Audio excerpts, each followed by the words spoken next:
আসসালামু আলাইকুম রহমতুল্লাহ।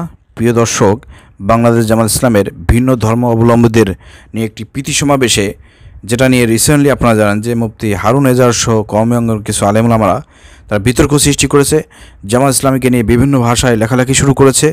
তারা ভুল না ধরিয়ে দিয়ে তারা সমালোচনা করতেছে, এমনভাবে সমালোচনা করতেছে জামাত ইসলামকে হেয় প্রতিপন্ন করার জন্য। এটা কিন্তু ভালো না, এই লক্ষ্য উদ্দেশ্য কিন্তু ভালো না, ঠিক আছে? তো প্রিয় দর্শক, সেই প্রোগ্রামে আপনারা যদি একটু ভালো করে খেয়াল করেন যে সাবেক ডিআইজি নির্বাক চন্দ্র মাঝি তিনি একটা মন্তব্য করেছেন, খুবই সুন্দর একটা মন্তব্য করেছেন। প্রিয় দর্শক, সেই মন্তব্যটা আপনাদেরকে একটু পড়ে শোনাই।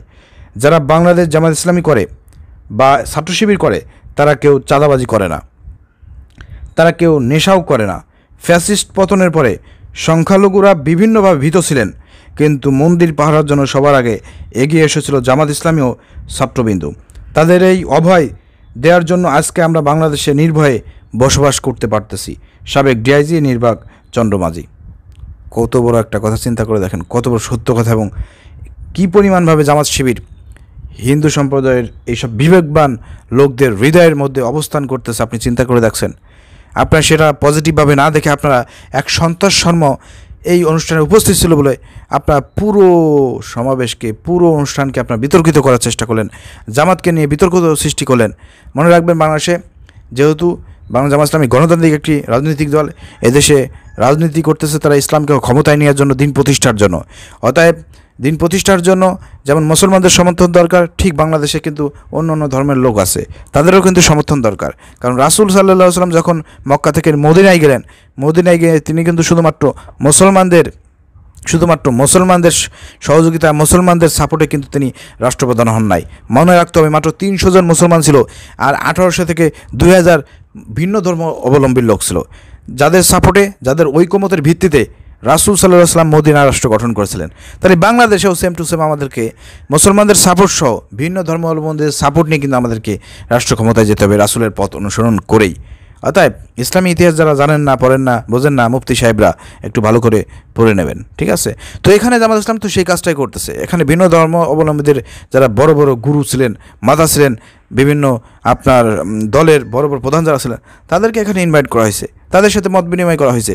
তারা দেখেন এখানে কীভাবে জামাত ইসলামী সম্পর্কে, শিবির সম্পর্কে তারা পজিটিভ ফিডব্যাক দিয়েছে।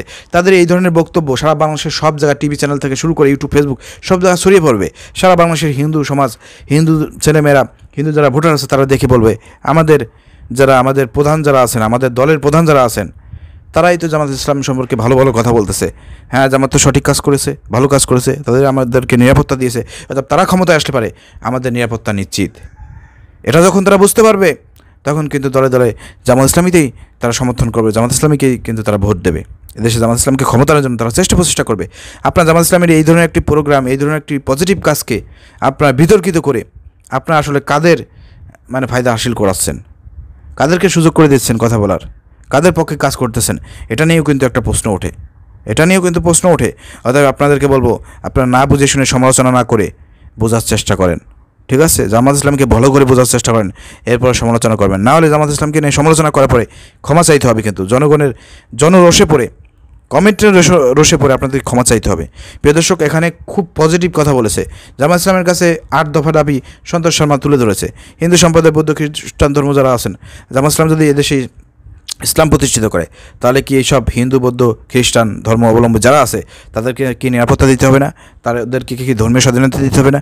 তাদের সব কিছু কি জামাত ইসলামের দেখভাল করা লাগবে না? করতে হবে আপনাকে, এটা ইসলামের নিয়ম, করতে হবে। তাহলে তাদেরকে নিয়ে বৈঠক করলে বা সমাবেশ করলে আপনাদের সমস্যা কোথায়? হ্যাঁ, সন্তোষ শর্মাকে নিয়ে সমস্যা হয়েছে। সন্তোষ শর্মাকে নিয়ে যদি সমস্যা হয়েই থাকে, তাহলে হারুন এজাজ সাহেব, আপনি যে ভারতের চিহ্নিত রয়্যাল এজেন্ট নওফেল, অবৈধ শিক্ষামন্ত্রী নওফেলের সঙ্গে আপনি দেখা করেছিলেন, আপনি বলবেন যে সেটা একটা ট্রান্সজেন্ডার ইস্যু ছিল, যেহেতু সে শিক্ষামন্ত্রী, বই পুস্তকের একটা ট্রান্সজেন্ডারের বিষয় নিয়ে আমরা আলোচনা করেছি, কথা বলেছি। আরে মিয়া, সে যে ভারতের রয়্যাল এজেন্ট, সেটা তো সঠিক, সেটা তো আপনারা জানতেন। তারপর কেন আপনারা তার কাছে গিয়েছেন ট্রান্সজেন্ডার ইস্যুতে? যেমন এটা কোনো দোষ না, কারণ সে দায়িত্ব ছিল। ঠিক তেমনিভাবে সন্তোষ শর্মা, সে পূজা উদযাপন কমিটির একটা দায়িত্বে আছে, সাধারণ সম্পাদক। সে রয়্যাল এজেন্ট হইলেও আমাদের করার কিছু নাই। পূজা উদযাপন কমিটিকে জামাত ইসলাম দাওয়াত দিয়েছে, চিঠি দিয়েছে, তারা তাদের পক্ষ থেকে প্রতিনিধি হিসেবে সন্তোষ শর্মাকে পাঠাইছে। এখন জামাতের করার কিছু আছে? হ্যাঁ, রয়্যাল এজেন্ট ওইভাবে তো সন্তোষ শর্মাকে যেভাবে আমরা বলতেছি, আমরা সবাই দাবি করি, সরকার তো ওইভাবে রয়্যাল এজেন্ট দেখে না। রয়্যাল এজেন্ট মনে করলে পরে তো তাকে তো আপনার গ্রেপ্তারই করতো সরকার, তাই না? বিষয়টা তো বুঝতে হবে আপনাদেরকে। তো ঠিক যেমনিভাবে আপনারা ওই যে নওফেলের সাথে যা দেখা করেছেন, কথা বলেছেন, সেও তো ভারতের রয়্যাল এজেন্ট, সেটা যেমন কোনো সমস্যা না। ঠিক এখানে সন্তোষ শর্মা এসেছে, এখন তাকে তো আমরা তাড়াই দিতে পারি না, অসম্মান করতে পারি না। এটা তো জামাত ইসলামের নীতি নৈতিকতা না, এটা তো ইসলামের নীতি নৈতিকতা না। বুঝতে হবে আপনাকে। একটা জিনিস মাথায় রাখেন, রাসূল সাল্লাল্লাহু আলাইহি ওয়াসাল্লাম 10,000 সেনাবাহিনী নিয়ে যখন মক্কা বিজয় করলেন, আবু সুফিয়ান, আরে আবু সুফিয়ানের চাইতে কি সন্তোষ শর্মা কি বেশি নিকৃষ্ট নাকি, খারাপ মানুষ নাকি, বেশি কাফের নাকি? আবু সুফিয়ান রাসূলের বিরুদ্ধে যুদ্ধ ঘোষণা করেছেন। আবু সুফিয়ানের স্ত্রী আমির হামজা রাদিয়াল্লাহু তাআলা আনহুর কলিজা ছিঁড়ে বের করে ফেলেছে।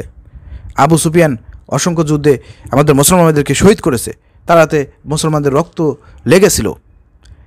আপনাদেরকে তো নির্যাতন করেছে, নির্যাতন করার অর্ডার দিয়েছে সন্তোষ শর্মা, যেসব আলেম ওলামা আপনার অভিযোগ উঠেছেন। সেখানে আবু সুফিয়ান কি করেছে? সেই আবু সুফিয়ানকে যদি রাসূল সাল্লাল্লাহু আলাইহি ওয়াসাল্লাম ক্ষমা করে দিতে পারেন, সন্তোষ শর্মাকে জামাত ইসলামী তাদের একটা সমাবেশে ডেকেছে, এতে কি হয়েছে এমন? রাসূল সাল্লাল্লাহু আলাইহি ওয়াসাল্লামের জীবনী থেকে শিক্ষা গ্রহণ করেন মিয়া। বাংলাদেশ জামাত ইসলামী রাসূল সাল্লাল্লাহু আলাইহি ওয়াসাল্লামের আদর্শ অনুযায়ী চলে, রাসূলের জীবনী পড়ে তারা জীবন পরিচালনা করে, সংগঠন পরিচালনা করে।